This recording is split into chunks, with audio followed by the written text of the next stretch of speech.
Hi, it's Therese and today I'm here for Altenew and I'm going to make a hidden sentiment card.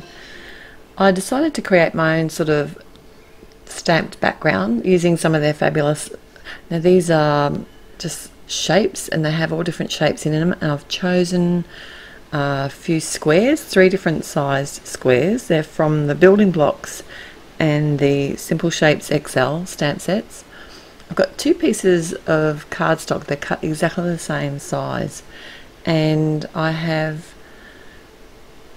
decided to make a square card today because I just thought that would really suit the sentiment that I want to create today, which is 5-0, which is my husband's birthday card, and I am making it because it's his birthday this weekend.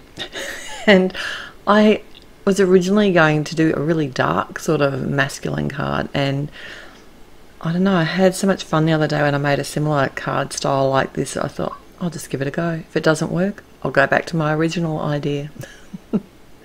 I chose some manly colours and they're from the greys, so I've got some from the rock collection. I'm using limestone and the silverstone, so it's the lightest and the second lightest, and then 3 different colours from the new blue sort of green colour that are out. That's the Dewdrops, Aqualicious and Teal Cave. So these are quickly becoming my favourites and really fab for a masculine design in these sort of combos. So in case you haven't noticed, I'm using the squares to create sort of a graphic style background, and I'm creating two panels that are exactly the same. And this is where the MISTI really comes in handy, because I can, and if I misstamp as well, like so say my ink, actually these stamp beautifully, obviously I've used these stamps a lot because they're well conditioned, but if I do happen to misstamp, I can always restamp my image. I'm interlocking the blocks all different sizes. I am trying to mix it up so that they're not too close to each other, like the same sizes aren't too close to each other, the same colours aren't too close to each other, and just to try and give more of a visual, a nice balance visually. I did have a little practice on a piece of just copy paper, and it seemed to flow okay, so I just sort of went off that idea, which I've got off to the side as a reference. I'm speeding it up here a little bit because I think you've worked out what I'm doing by now, and I don't know, if you're anything like me, then you can really struggle making a masculine card design.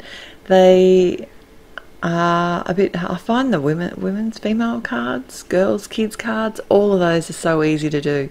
But the few rules that I tend to stick to for a man's card in particular, or a teenage boy, is to use some nice bold colours or keep it fairly neutral, keep my colours to a minimum, or use similar colours from families, and that's where these Altenew inks work beautifully for this.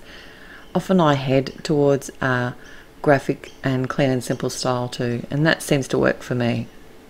So hopefully that might help work for you too. I've got the Caps Bold Alpha dies and they're back in stock, so I thought I'd use them here and cut out the 2 words 5-0, and I often, when I'm die cutting with these dies, I often do them one at a time so that I can get the words a little bit, or letters, a little bit closer together. And today I decided to do all my cutting at once. It does make it easier to line it up. I just looked, I didn't draw any lines, I just sort of visualized it and cut, and it seemed to work perfectly. These are really easy to line up, these dies. And just run that through my big shot because it is a fairly large panel. And then when I was taking the tape off, I did do this really slowly because I have got that ink on the cardstock and I didn't want to have to start again. Oh, and I did keep the center of the O as well. We're going to need that. I've added some tape runner behind the base of my 2 words because I thought it'd be fun to pop a little, this is the dark grey cardstock panel behind just underneath, so it will kind of help those words stand out a little bit because of the busy pattern and the big die cut words. It just helps to be able to see the hidden sentiment. So I don't want it totally hidden, I do want you to be able to see it. I've added some fun foam behind all of the sort of, I could have made this a shaker, I never even really thought of that. It would have been a fun shaker too, but I didn't. And just added some liquid glue to hold that panel in place on top of the first panel.